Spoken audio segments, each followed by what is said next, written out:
Hello everyone, আসসালামু আলাইকুম। Welcome back to my channel. আজকে আমি আপনাদের সাথে শেয়ার করব গৃহিণীদের কাজকে আরও বেশি সহজ করে তোলার কিছু প্রয়োজনীয় কিচেন টিপস। আর অনেকটা হলো কাজে আসবে। আর টিপস যদি ভালো লাগে থাকে তাহলে অবশ্যই একটি লাইক দিতে ভুলবেন না। টিপস নাম্বার 1, এদিকে আমি নিয়েছি একটি তরমুজ। আর এখন তরমুজটাকে আমি কেটে নিব। তো তরমুজটাকে এভাবে করে আমি স্লাইস করে কেটে নিয়েছি।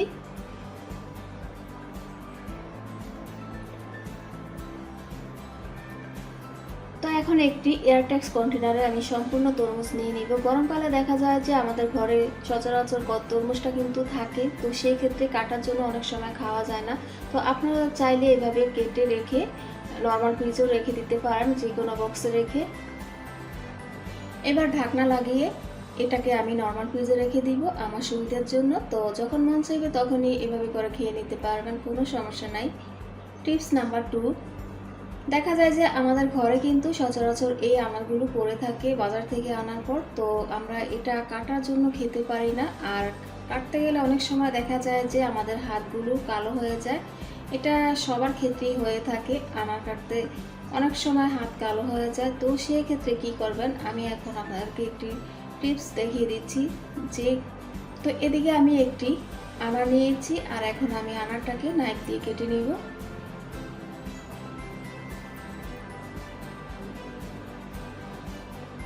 তো এইভাবে নাইফের সাহায্যে উপরের সাইডটাকে সামান্য একটু করে কেচে নেবেন। আমি ঠিক আপনাদেরকে কাছ থেকে দেখিয়ে দিচ্ছি কিভাবে এটাকে কেটে নিতে হবে।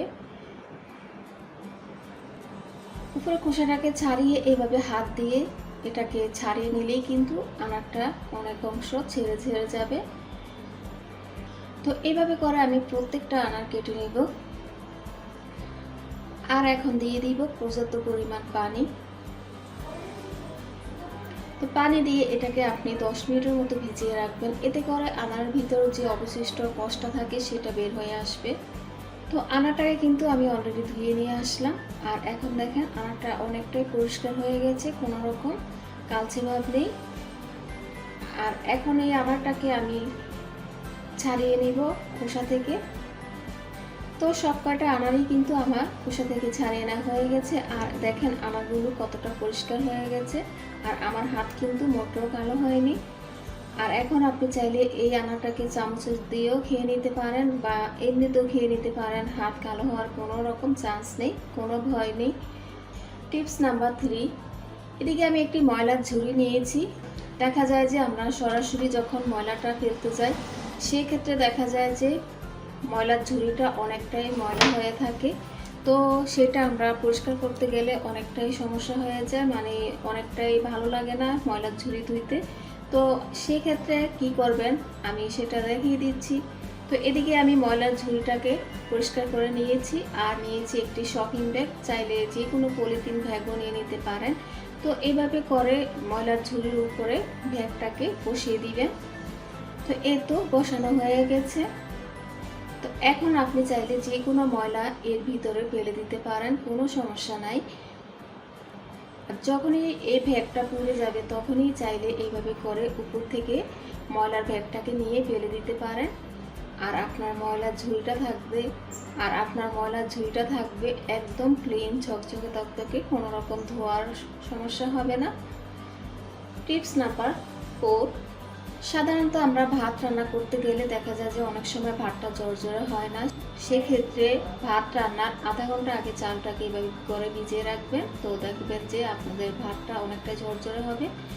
টিপস নাম্বার 5, দেখা যায় যে আমরা চা বানানোর পর এই চা পাতাটা আমরা ফেলে দিই। তো সেটা আপনারা ফেলে না দিয়ে যে কোনো কাজে ব্যবহার করতে পারেন। তো আমি একটি কাজে তো এখন আমি আপনাদেরকে একটি টিপস শেয়ার করব। তো চা পাতাটা ফেলে না দিয়ে এইভাবে করে গাছের গোড়ায় দিয়ে দিতে পারেন। সেক্ষেত্রে গাছটা হবে অনেক বেশি তরতাজা আর খুব তাড়াতাড়ি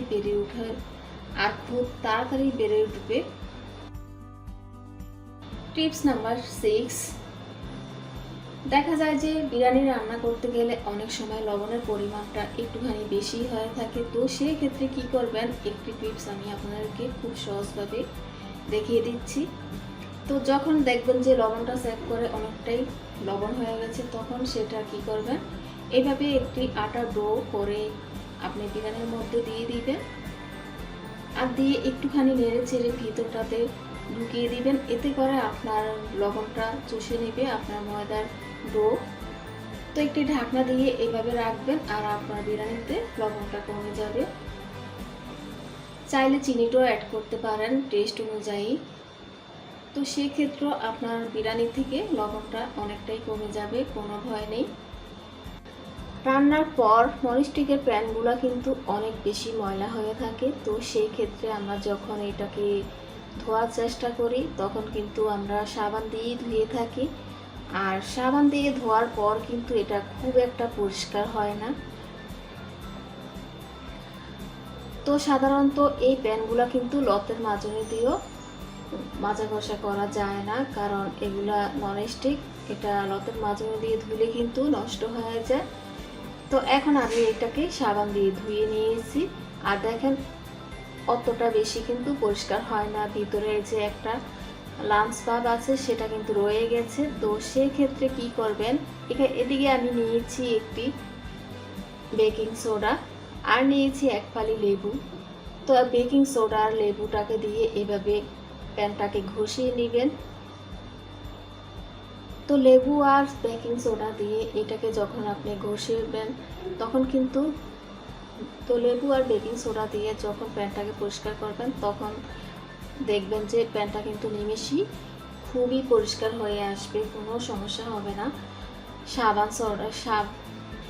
সোডা আর লেবু দিয়ে দেখেন কতটা ক্লিন হয়েছে, একদম তেলকাষ্ট নেই। সাধারণত বাজার থেকে যখন আমরা বেশিরভাগ শাক কিনে আনি তখন কিন্তু ফ্রিজে রাখলে নষ্ট হয়ে যায়। তো সেক্ষেত্রে কি করবেন, শাকটাকে ধুয়ে নেবেন। ধোয়ার পর এটাকে প্যানের মধ্যে দিয়ে একটুখানি লবণ দিয়ে এটাকে নেড়ে চেড়ে ভাপ দিয়ে নেবেন। তো ভাপ দেওয়া না হয়ে গেলে এটাকে একটি এয়ারটাইট কন্টেনারে রেখে দিতে পারেন। তো এটাকে চাইলে আপনি ডিপ ফ্রিজেও রেখে দিতে পারেন কিংবা নর্মাল ফ্রিজেও রেখে দিতে পারেন, কোনো সমস্যা নেই। তো আশা করি এই টিপসটিও আপনার কাছে ভালো লাগবে। তো আজকের টিপস যদি আপনার কাছে ভালো লেগে থাকে তাহলে অবশ্যই একটু লাইক দিবেন আর আমার চ্যানেলটিকে সাবস্ক্রাইব করুন। আজকের মতো এখানে বিদায় নিচ্ছি, আপনারা সবাই ভালো থাকবেন। আল্লাহ হাফেজ।